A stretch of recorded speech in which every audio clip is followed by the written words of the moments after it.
যুক্তরাষ্ট্রের president Donald Trump ইরানের সঙ্গে সংঘাতে অনির্দিষ্টকালের যুদ্ধবিরতি বাড়িয়েছেন। আলোচনার সুযোগ তৈরি হলেও অনিশ্চয়তা কাটেনি। কৌশলগত এই সময়ক্ষেপণ শান্তির পথ খুলবে নাকি নতুন সংঘাত ডেকে আনবে, জানবো ডেস্ক রিপোর্টে।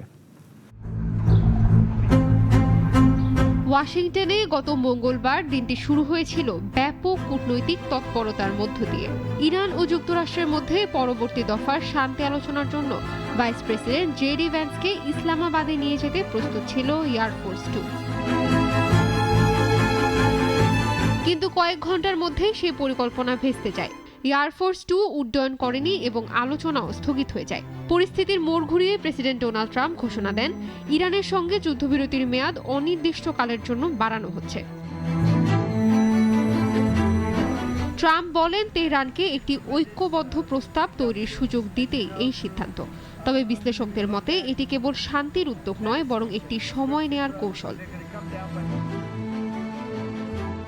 প্রায় 2 মাস ধরে চলা এই সংঘাতে ট্রাম্পের অবস্থান বারবার বদলেছে। কখনো তিনি আলোচনার আশার কথা বলেছেন, আবার কখনো সামরিক পদক্ষেপের হুমকি দিয়েছেন। এই দ্বৈত কৌশল নতুন নয়। সাবেক মার্কিন কূটনীতিকরা মনে করেন, যুদ্ধ শেষ করার কোনো নির্দিষ্ট ফর্মুলা নেই। কূটনৈতিক চাপ এবং সামরিক হুমকি দুটোই একসঙ্গে ব্যবহার করা হচ্ছে।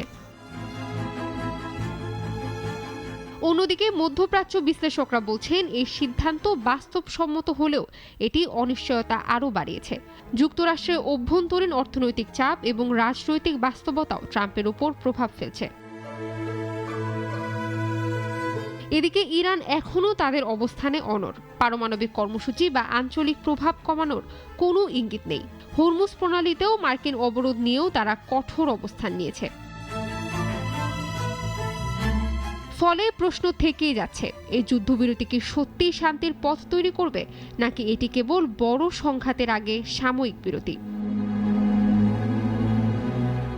ইশরাত জাহান, নাগরিক।